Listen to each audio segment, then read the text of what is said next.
정말 개개인마다 다 받은 은사가 다르고 또 잘하는 것과 못하는 것, 전혀 관심 없는 것, 이런 것들이 아주 극명하게 드러나는 것 같습니다.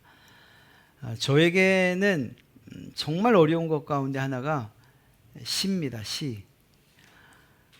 학교 다니면서 시를 분석하면서 배워 그런지는 모르겠지만 하여간 시를 읽으면 처음에 한 번에 확 와닿는 시가 거의 없어요. 이건 도대체 무엇을 의미하는지, 이 저자가, 이 시인이 어떻다는 건지 이런 것들을 잘 이해 못해요. 아마도 이런 감성적인 부분, 이 부분이 너무 약해서 그런가 봅니다. 이상화님의 빼앗긴 들에도 봄은 오는가, 그 마지막은 이렇죠. 그러나 지금은 들을 빼앗겨 봄조차 빼앗기겠네. 이육사의 광야도 마찬가지입니다. 까마득한 날에 하늘이 처음 열리고 어디에 닭 우는 소리 들렸으나, 이게 도대체 뭘 말하는 거죠? 저는 이게 잘 모르겠어요. 누가 옆에서 해설해 주면 이게 그런 의미구나 이렇게 알겠는데 말이에요. 이것들은 시인과 그가 쓴 시를 이야기하고 있고요. 특별히 일제강점기에 이 시들이 기록되었기 때문에 우리는 그분들을 저항시인 이렇게 이야기하기도 합니다. 이렇게 힘들고 어려운 때에도 한 편의 시가 사람들의 마음속에 심겨지고 그리고 아주 큰 힘과 응집력을 우리에게 줬고, 또 뿐만 아니라 함께 나누는 기쁨 역시 시로 표현한 이들도 있습니다. 해방의 기쁨을 노래한 시인들도 있지요. 예를 들면 정지용의 그대들 돌아오시니, 이승희의 영광뿐이다, 이런 것들은 또 해방에 관한 기쁨을 나누고 있는 거예요. 어디 이것뿐이겠습니까? 어떤 상황에 대한 생각들, 또 각자 느끼는 그러한 느낌이나 심정에 대해서 글로 옮긴 것, 또 자연이나 이런 아름다움 혹은 이런 마음으로 느낄 수 있는 정서 혹은 사물, 이런 것들에 대해서 일상의 언어를 가지고 짧고 간결하게, 그러면서 그 안에 상징을 담고 또 함축적인 의미로 글을 써내려고 한 것, 그게 시라고 하네요. 그런 것 같습니다. 여러분, 우리가 살아가는 데 있어서 사실 문학이나 예술 분야가 없다면 정말 아주 몸이 건조한 그러한 삶을 살 것만 같습니다. 시, 음악, 미술, 영화, 연극, 우리가 흔히 말하는 대중예술, 이런 것들 말이에요. 그냥 일상이 똑같고 음율이 없는 그러한 사회를 살아간다고 한번 상상해 보십시오. 그냥 가장 가까이 있는 우리가 드리는 이 예배 안에도 이런 예술적 요소들이 포함되어 있잖아요. 음악이나 문학이 조화롭게 예배 안에 녹아져 있어요. 그렇습니다. 이렇듯이 문학과 예술은 예배를 포함한 우리의 삶에 그리고 생활에 아주 중요한 역할을 하고, 더 나아가 우리의 삶을 풍요롭게 하지요.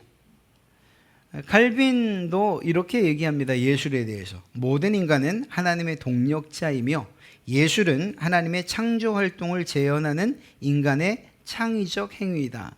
그러니까 하나님께서 우리에게 주신 그러한 은사들 혹은 하나님을 닮은 사람들에게서는 이러한 예술적 활동들이 나타날 수밖에 없다라고 하는 거죠. 그런 점에서 볼 때에 우리 곁에 가까이 있는 모든 분야의 이러한 예술 활동과 그 결과물들은 하나님께서 또 다른 방식으로 삶에 지친 여러분과 또 우리를 위로하시고 또 풍요롭게 하시기 위한 은혜가 아닌가. 그래서 이러한 문학을 포함한 예술을 창작하게 하시고 그것들을 누리고 또 기뻐하게 하신 것 같습니다. 오늘 여러분들과 함께 읽은 이 본문, 다윗이 지은 시의 처음 부분이에요. 제가 늘 말씀드리잖아요. 시 같은 경우에 혹은 또 사도 바울의 서신서 같은 경우에 한 번에 읽어야 됩니다. 제발 끊어 읽지 마세요. 이렇게 말씀드리잖아요. 근데 제가 오늘 끊어버렸네요. 이게 너무 길어서 끊을 수밖에 없었습니다. 편지를 누군가에게 받으셨는데 혹시 그 편지를 사랑하는 누구누구에게 거기까지 읽고 다음은 내일 읽어야지 이렇게 덮어두시는 분은 없죠. 아마 시도 마찬가지일 것입니다.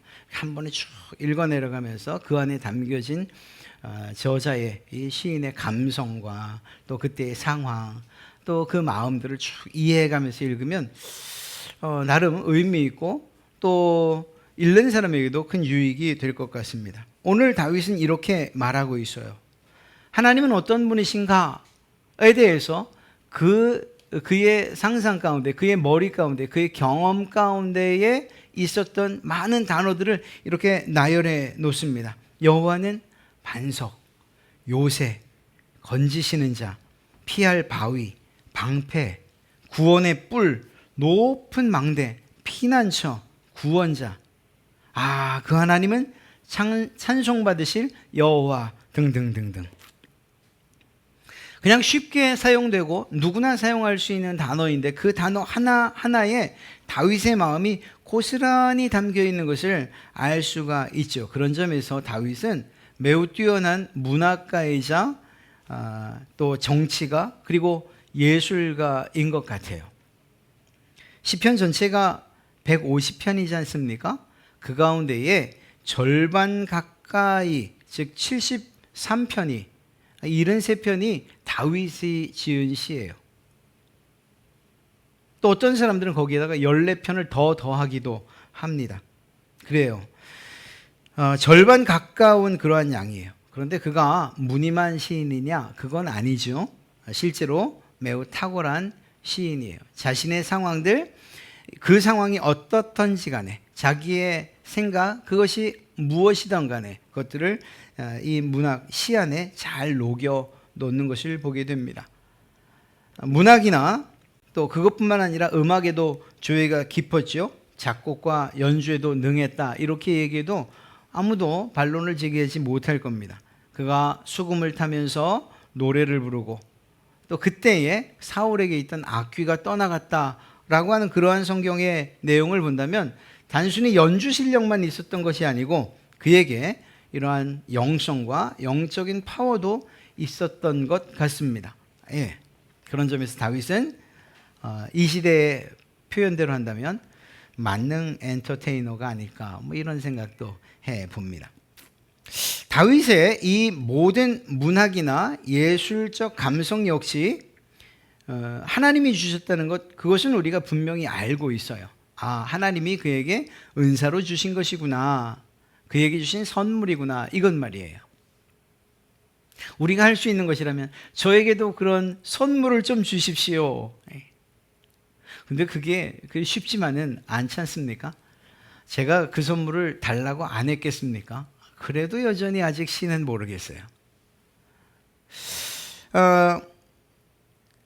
그럼에도 불구하고 그것이 하나님께로부터 온다는 사실을 알매도 불구하고 오늘 시인으로서 연주가로 불릴 만한 그러한 이유를 다윗에게서, 그 다윗 자신에게서 굳이 좀 찾아보려고 하는 겁니다. 제가 이렇게 말씀드리는 이유가 있어요. 모든 것이 하나님께서 주시는 것이야 라고 말하면 저처럼 잘 쓰지도 못하고 느끼지도 못하고 이해도도 떨어지는 사람들은 몰라, 하나님께서 나에게 그런 재능 안 주셨으니까 차라리 창고를 짓지 이렇게 말할지 모르겠어요. 그렇게 포기하지 말란 것입니다. 굳이 다윗을 문학가 혹은 예술가로 만든 다윗만의 방법이 있다면 그게 무엇일까? 그래서 그 수준은 아니어도 우리 역시 하나님께 이러한 시로서 혹은 노래로서 우리에게 주신 재능을 가지고 하나님을 높이는 일들을 할 수 있으면 얼마나 좋을까 하는 그런 생각에서 다윗만의 방법을 좀 찾아보려고 하는 겁니다. 말씀드린 것처럼 150편 가운데에 절반에 가까운 73편이 다윗의 시라고 했습니다. 다윗은 가만 살펴보면, 그 시들을 살펴보면 다윗이 살면서, 자신이 살면서 어떤 중요한 사건이나 혹은 어떤 일들이 있을 때 그것이 긍정적이든 부정적이든 그런 순간순간마다 그것들을 모두 시로 남겼던 것 같아요. 그리고 그 내용의 대부분은 자기 고백처럼, 우리의 표현대로 하면 기도처럼 그렇게 써 내려간 것을 알 수가 있습니다. 다윗의 이러한 영성과 그리고 이 문학적인 소양 혹은 감성, 이런 것은 결국 하나님을 향한 기도로부터 시작된 것임을 알 수가 있는 거죠. 그 대상이 하나님이었다라는 거예요. 그 대상이. 혹여 어떤 상황 가운데에서 표현은 좀 다를지 모르지만 그 중심에는 언제나 하나님이 있었다는 것을 알 수가 있습니다. 그런 점에서 다윗의 시는 하나님을 빼놓고서는 이해될 수도 없는 그러한 시라는 것을 알 수가 있죠. 다윗은 무엇보다도 아주 솔직하게 자신의 감정을 표현하는 것 같습니다. 속임이 없어요. 슬프면 슬픔을, 기쁘면 기쁨을 그대로 표현하죠. 즐거울 때는 찬송시로, 감사할 때는 또 기도하는 그런 마음으로, 억울하면 그냥 아니 어떻게 이런 말을 할 수가 있을까? 원수의 목을 이런 이거 과격한 표현들, 이거 성경에 어떻게 이런 것들이 기록되어 있을까? 이런 생각이 들 만큼 그런 과격한 언어들이나 표현들도 있어요. 그런데 그렇게 하나님께 호소하는 거예요. 화가 날 때는 분노의 감정을 그대로 자신의 시에 담았던 것을 알 수가 있습니다. 어쩌면 하나님을 향한 이런 다윗의 솔직함, 그리고 어린아이와 같은 이러한 다윗의 모습으로부터 그의 영성과 그리고 또한 그의 감성이 시작된 것은 아니겠는가. 무엇보다 다윗이 하나님의 사랑을 받은 그 이유가 바로 이러한 솔직함, 하나님 앞에 감추지 않음, 이런 것이 아닐까. 여러분, 글을 읽어보세요. 시를 보세요. 다윗은 하나님께 드리는 기도를 미사역으로 포장하지 않아요. 물론 어떤 단어들의 표현이나 그 시의 기교는 보통 사람들과는 다른 것은 알 수 있지만, 특별히 이 시를 많은 사람들이 읽게끔 해야겠다라는 그런 의도는 적어도 없다는 거예요. 그런 방식으로 꾸며지지는 않았다는 것입니다. 사람을 향한 기도, 그리고 사람 때문에 쓴 시가 아니라 하나님께 올려드리는 것이었기 때문에 어찌 보면 다른 사람들을 위한 배려는 다윗의 시에서는 사실 찾아볼 수가 없어요. 그냥 모든 것이 하나님께 직접, 하나님께 올려드리는 기도로, 고백으로 그 시가 기록되어 있는 것을 알 수가 있습니다. 여러분, 하나님 앞에서 우리가 아닌 채 할 만한 그런 것들이 있을 수 있겠습니까? 슬픈데 안 슬픈 척, 정말 속은 막 뒤집어지는데 그래도 기쁘고 즐거운 척, 이게 가능할까요? 그렇지 않죠. 속 중심을 보시는 하나님 앞에서 우리가 우리 자신을 어떻게 속일 수가 있고 또 하나님을 속일 수가 있겠습니까? 다윗은 그런 면에서 있는 모습 그대로, 느끼는 감정 그대로를 표현했습니다. 그리고 그것들이 그의 작품이 되어진 거죠. 속에 감춰두지 마시고 하나님께 내어놓는 그것이 우리도 하나님 앞에서 멋진 예술가가 되는 첫걸음이 아니겠는가, 이렇게 생각을 해봅니다. 하나님 앞에 솔직하게 고백하시고 또 그리고 하나님께 드린 기도들을 가능하면 한번 기록으로도 남겨놓는 것 괜찮을 것 같습니다. 다윗의 고백은 사실 습관이라고 해도 틀리지 않을 것 같아요. 늘 시를, 늘 음악을, 그리고 연주를 하며 그렇게 살았던 사람이기 때문입니다. 그의 고백들이, 그의 기도가, 그의 연주가 모두 작품이 되지 않았습니까? 하나님께 고백하는 그것이 그의 삶이었다. 드리는 기도가 그의 생활이었다. 결코 틀리지 않을 것 같습니다. 그리고 그의 시로, 음악으로, 예술로 꽃 피운 것이죠. 여러분의 기도가, 그리고 그 고백이, 때로는 간증이 하나님 앞에 하나님께서 가장 기뻐하실 만한 작품이 될 줄로 믿습니다. 사랑하는 성도 여러분, 누군가에게 무엇을 고백할 때에 혹은 또 이야기할 때 가장 중요한 게 무엇일까요? 그것은 아마 관계일 것입니다. 관계.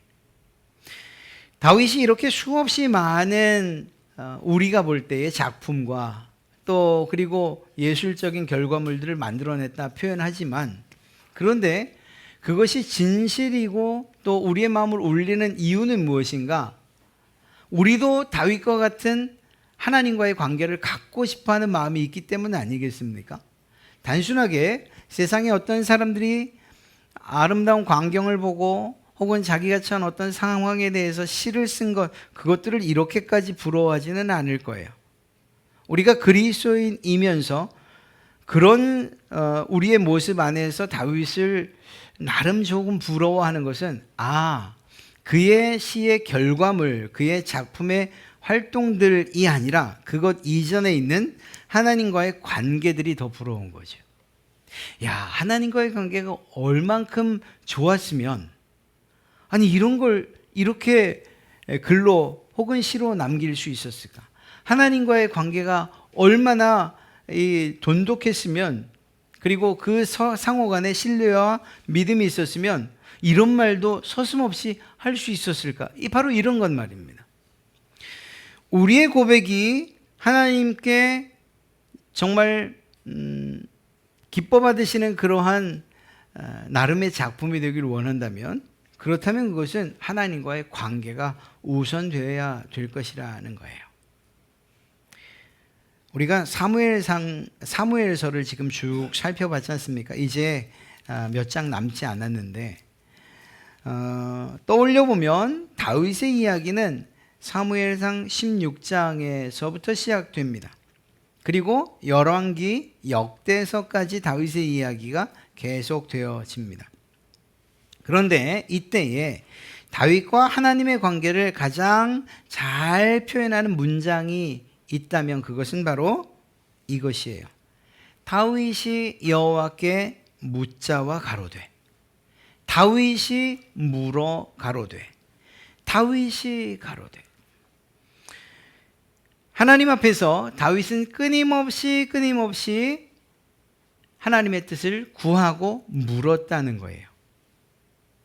성경이 기록된 내용만 그런 것이지, 그의 삶을 생각해 보면 정말 마치 앞에 계신 누군가와 이야기하는 것처럼 그렇게 하나님과의 교제를 이어갔던 것을 잘 알 수가 있습니다.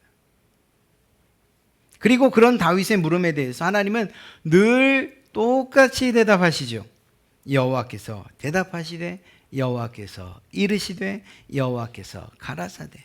물론 그 내용들은 다윗의 요청과 요구에 따라서 늘 달랐지만, 그러나 하나님께서 대답하셨다는 것만큼은 다르지 않습니다. 다윗은 하나님께 묻고 하나님은 다윗에게 대답하고, 이 긴밀한 관계 가운데에서 그가 내뱉는 모든 말들과 단어들이 시가 되고 노래가 됐다라는 사실이에요. 이러한 중심에 하나님과의 관계도 그리고 교제도 없었다면 그것은 이 마음속의 이 위선 혹은 마음과는 다른 그러한 작품들이 기록되어졌을 것이고, 그런 것이 결코 성경에 들어오지는 못했을 것입니다. 그런 점에서 다윗은 하나님과 참으로 올바른 관계, 친밀한 교제를 했던 그런 사람이다. 좀 콕 집어 말하면 다윗은 하나님의 음성 듣는 것을 참 잘했던 사람 같습니다. 물론 전부가 그렇진 않아요. 하나님께 묻지 않고 했던 여러 가지 일들이 비록 실패하고 실수하는 그러한 일들, 인생의 오점을 남기는 상황들로 벌어지긴 했지만, 그럼에도 불구하고 그 뒤에는 다시금 하나님께 묻는 일들이 계속되어지는 것을 알 수가 있지요. 하나님께 우리가 묻는다는 것만 이야기하는데요, 다시 말하면 그것은 어떻게 해야 되는가에 대한 질문일 뿐, 결국 그의 행동에 대한 결정은 하나님의 대답대로 하고 있는 것을 알 수가 있습니다. 우리가 우리의 행동을 결정하고 하나님 제가 이렇게 하겠습니다. 어떻게 할까요? 라고 그렇게 묻지 않아요. 우리는 그렇게 하는지 모르는데 다윗은 그렇게 하지 않아요. 다윗은 그 상황들을 아시는 하나님께 이제 제가 어떻게 하면 좋겠습니까? 라고 묻고 하나님은 다윗에게 이러해야 한다라고 이야기를 해주시죠. 그런 점에서 다윗의 이러한 영성과 우리가 표현하는 오늘 제가 표현하는 표현입니다. 예술적인 감성 또 그의 문학적인 작품의 결과들은 결국은 하나님의 음성을 잘 듣는 것으로부터 시작됐다라고 해도 틀리지 않을 것입니다. 하나님과의 교제를 이야기하는데 우리가 하나님께 올려드리는 그리고 요청하는 이러한 요구보다 하나님의 음성과 하나님께서 우리에게 주시는 마음들을 받고 듣는 일에 더 익숙했던 다윗이라는 거죠. 그런 점에서 볼 때에 하나님과의 관계가 멀어지고 교제가 소원해진다면 우리에게 있어서 적어도 하나님을 기쁘시게 할 만한 작품들은 결코 나타나지 않을 것이라는 것. 다윗이 하나님과 가까울 때나 멀었을 때나 변함없는 것 한 가지는 그 중심에 항상 하나님이 있었다는 거예요. 다윗이 드리는 시의 원통함 혹은 또 분노를 담고 있는 것조차도 그 중심에 하나님이 계신 거예요. 그래서 그 결론들이 결국은 하나님께 영광을 올려드리는 찬송으로 끝나고 있는 것을 보게 됩니다. 그의 기도와 고백의 시작이 늘 하나님이셨다는 것입니다. 여러분 그렇습니다. 다윗의 문학이나 혹은 예술적 소양의 시작이 하나님과의 교제로부터 무엇보다 하나님의 말씀과 그리고 음성을 듣는 것으로부터 시작됐다는 것을 꼭 기억하면 좋겠습니다. 우리의 고백과 기도가 적어도 사람은 어찌 생각하든지 간에 하나님 보시기에 작품이 되길 원하신다면 우리의 그 중심에 우리의 고백과 기도의 그 중심에 하나님이 계셔야만 한다라는 거예요. 그 하나님이 때로는 친구처럼 때로는 목자처럼 때로는 왕처럼 때로는 선생처럼 때로는 아버지처럼 그렇게 우리에게 느껴지고 또 그것을 솔직하고 그리고 진솔한 마음으로 하나님께 아뢰는 것, 이것으로 끝나지 않죠. 그러한 우리의 고백이 있을 때 하나님께서 정말 그런 분으로 위로해 주시고 힘 주시고 격려해 주시는 그러한 경험들을 우리는 하게 됩니다. 가장 중요한 것은 그 교제 가운데에 서로를 향한 사랑이 있었다라는 사실을 우리는 꼭 기억해야 됩니다. 사랑하면 시인도 되고 사랑하면 정말 다른 사람들은 웃을지 몰라도 그 둘만의 서로를 향한 예술 혹은 또 말씀드린 이 시로서 또 노래로서 서로의 사랑을 표현하지 않습니까? 다른 사람이 들으면요 그냥 닭살이 돋을 뿐이죠. 그럼에도 불구하고 그 둘 사이에는 가장 아름다운 노래, 가장 귀한 노래가 흐르는 것 같습니다. 다윗과 하나님 사이에 긴밀한 교제 그리고 다윗이 듣는 그러한 모습으로 하나님 앞에 섰어요. 그럼에도 불구하고 그보다 더 중요한 것이 있었다면 하나님이 다윗을 사랑하고 다윗이 하나님을 사랑하는 이 사랑 가운데에서 표현된 그러한 고백과 기도들이라는 것입니다. 다윗에게 하나님을 향한 사랑이 언제쯤 생겼을까? 사실 다윗의 이야기를 쭉 살펴보면 그는 이미 보잘것없는 일을 할 때, 양치기를 할 때에도 여전히 하나님을 사랑하고 하나님을 신뢰하고 의지했어요. 그런데 그런 양치기였던 자신을 불러 왕으로 세우셨을 때에 하나님에 대한 그 마음, 그 은혜에 대한 보답, 그러한 마음들이 더 생기지 않았겠습니까? 아주 어렸을 때 사무엘이라는 사람이 찾아와서 머리에 기름을 부어요. 그리고 이제 이스라엘을 왕이라고 선포하는 거예요. 비록 시간이 오래 걸리긴 했지만 진짜 왕이 되지요. 다윗은 자신이 왜 왕이 되어야 하는지 알 수 있었을까요? 아마 몰랐을 거예요. 사실 그 부분은 저희도 잘 몰라요. 왜냐하면 다윗의 모습이 우리가 기대하는 그러한 왕이나 또 하나님 앞에서 의인과 같지 않은 순간순간들이 참 많기 때문이에요. 그럼에도 불구하고 다윗이 왕이 된 이유, 그것은 결국 하나님 편에 있다는 거죠. 하나님께서 다윗을 왕으로 세우시기로 했기 때문에 그가 왕이 된 거예요. 왕이 될 만한 어떤 일을 한 것도 없어요. 그냥 성실하게 양을 쳤을 뿐이에요. 그러면 정말 죄 없는 삶을 그가 어렸을 때부터 살았나? 또 그것도 아닌 것 같아요. 그렇게 보면 하나님께서 다윗을 사랑하신 이유? 하나님의 뜻? 그냥 좀 쉬운 표현으로 하면 그냥 하나님께서 사랑하신 거야. 이렇게 대답할 수밖에 없어요. 그런데 그 사랑이 다른 사람이 아닌 바로 여러분과 저에게도 그대로 베풀어지지 않았나요? 혹시 이 자리에서 나는 하나님의 사랑을 받을 만한 자격이 충분해 라고 생각하시는 분 계세요? 모르겠습니다. 적어도 저는 그렇지 못해요. 제가 저를 잘 알고 있잖아요. 제가 목사가 될 때에 하나님의 부르심을 받고 가장 고민했던 게 그거예요. 하나님이 나를 아시는데 이런 아이를, 이런 사람을 목사로 세우면 하나님 창피해지셔요. 그러니까 안 돼요. 그렇게 8개월이 갔어요. 여러분, 우리는 우리가 하나님의 사랑을 받을 만한 자격이나 조건이 있다고 결코 생각할 수가 없어요. 왜냐하면 그게 사실이니까 말이에요.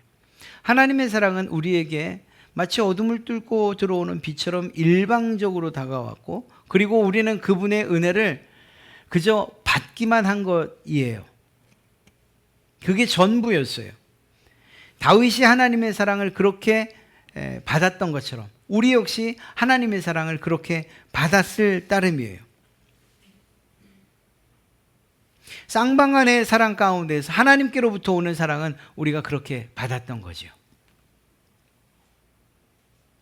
그런데 성경을 보니까 그것은 똑같은데 한 가지 다른 게 있더라고요. 다윗에 대한 하나님의 마음이 어떻던가 표현을 보니 예전 성경에 다윗을 하나님의 마음에 합한 사람이라고 그렇게 표현하고 있어요. 무슨 말인가 하면 다윗도 하나님을 뜨겁게 사랑했구나라는 것을 알 수가 있습니다. 다윗이 무엇인가 할 수 있어서, 하게 해주셔서, 왕이 되게 해주셔서 여러 나라들을 이기고 그리고 안정적인 나라를 이루게 해주셔서, 그래서 아니요, 그것 같지는 않아요. 그는 이미 어렸을 때부터 골리앗 앞에 나가면서부터 하나님을 담대하게 선언할 수 있었어요. 그것은 하나님에 대한 믿음과 하나님에 대한 사랑이 있었기 때문 아니겠습니까? 그의 상황에 따라서도 하나님을 향한 사랑은 전혀 달라지지 않아요. 많은 실패한 왕들, 이스라엘이나 유다의 많은 실패한 왕들이 하나님께서 보낸 선지자의 그러한 꾸짖음에 왜 그렇게 다윗처럼 반응하지 못합니까? 오히려 선지자를 죽이거나 또 거역하는 것을 통해서 하나님의 사랑을 튕겨내지 않습니까? 다윗은 그렇지 않았잖아요. 다윗은 그가 잘못하고 하나님의 사랑에서 끊길 만한 그러한 위기 가운데에서 그가 했던 태도는 하나님께서 사랑으로 하시는 그러한 권면이나 이야기에 오히려 귀 기울이고 그때의 마음을 돌이켜 하나님께로 한 걸음 더 나가잖아요. 이것이 하나님의 사랑에 대해 하나님을 사랑하는 다윗의 모습 아니겠습니까? 다윗은 하나님을 늘 고마워했어요. 양을 지킬 수 있도록 힘주신 것에도 감사했고, 골리앗을 이기게 하신 그 하나님의 능력에도 그는 감사했고, 매 순간순간마다 위험 가운데서 광야를 떠돌 때에도 그때에도 여전히 감사했어요. 하나님에게 어떻게 할 수 있느냐?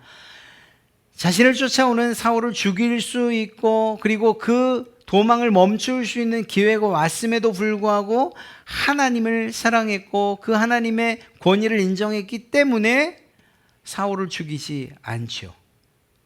그리고 드디어 왕이 됐을 때에는 하나님을 위해서 무엇을 해드릴 수 있을까를 늘 고심하고 또 고심한 끝에 무엇을 결정합니까? 내가 하나님께 성전을 지어드려야겠다. 이러한 결정을 하죠. 다윗이 했던 인생의 여러 가지 일들을 살펴보니 그것이 하나님을 사랑한 것으로부터 시작됐다는 사실을 우린 잘 알 수 있어요. 하나님도 다윗을 사랑하셨고 일방적으로 놀랍게 다윗도 역시 비록 삐걱거리고 실수하고 넘어지고 때론 죄악으로 새까매진 그러한 모습이기는 했으나 그러나 여전히 끝까지 하나님을 사랑했구나. 그리고 그 사랑의 내용들이 시에 고스란히 담겨져 있구나 하는 것을 알 수가 있습니다. 하나님 앞에 정말 아름다운 시인들이 되기 원하십니까? 그렇다면 우리는 하나님과의 관계를 다시 한번 돌아보고 하나님의 음성을 듣는 일, 또 그분의 명령에 따르고 순종하는 일, 그것은 성경으로 충분히 할 수 있잖아요. 이제 남은 것이 있다면 하나님께서 우리를 일방적으로 조건 없이 사랑하셨던 것처럼 그 사랑에 대한 보답으로라도, 그 은혜에 대한 보답으로라도 하나님을 사랑하는 것, 이것이 우리가 해야 할 마지막 일이 아닌가. 그리고 그러한 사랑의 마음이 우리 가운데 가득 찰 때에 연인 사이에서 볼 수 있는, 누구에게는 닭살이 돋는 일인지 모르지만 그러나 우리에게서 나오는 그 모든 말과 노래가 하나님께 올려드리는 가장 아름다운 작품이 될 줄로 믿습니다. 사랑하는 성도 여러분, 여러분이 다윗의 시를 그대로 읊어도 상관이 없어요. 이미 나와 있는 노래를 해도 상관없어요. 새로운 창작물이 아니어도 괜찮아요.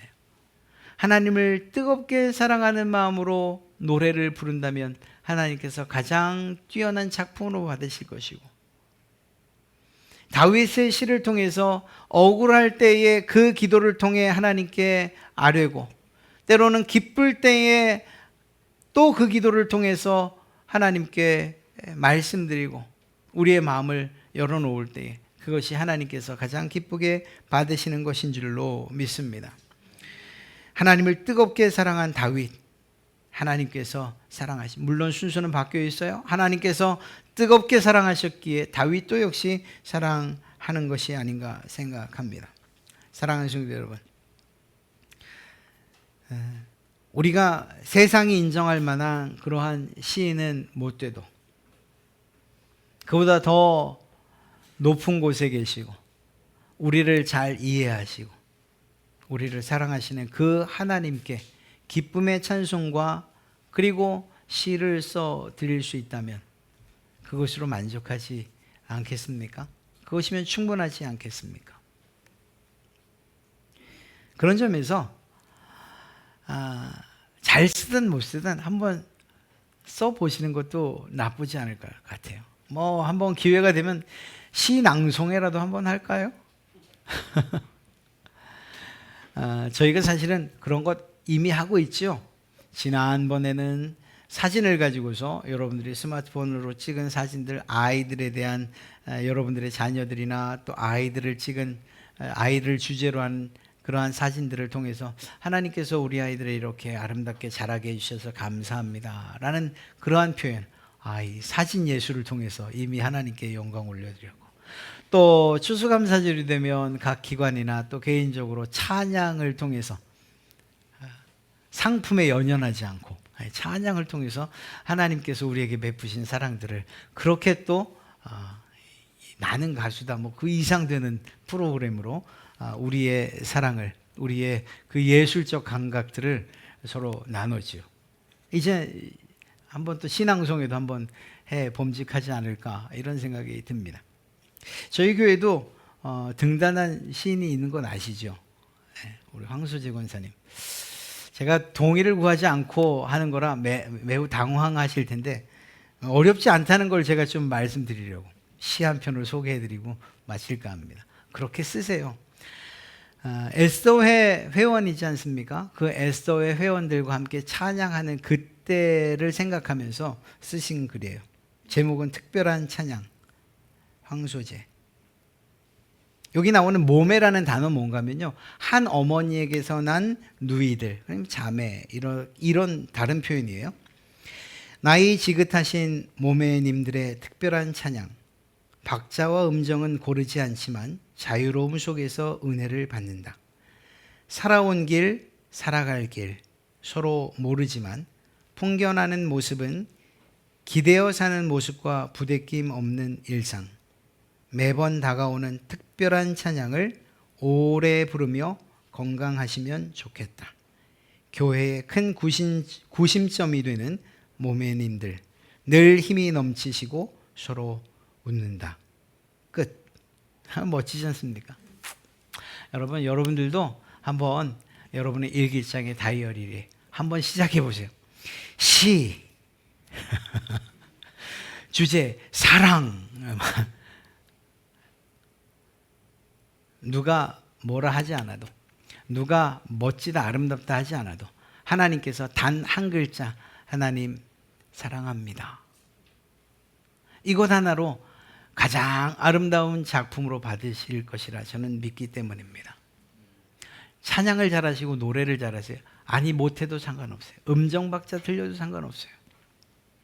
하나님을 사랑하는 뜨거운 마음으로 한 소절 불러보세요.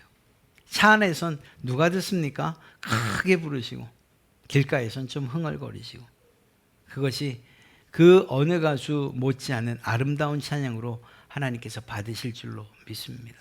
모든 것이 그래요. 모든 것이. 우리는 하나님 앞에 가장 멋진, 그리고 가장 유명한 만능 엔터테이너가 되어야 됩니다.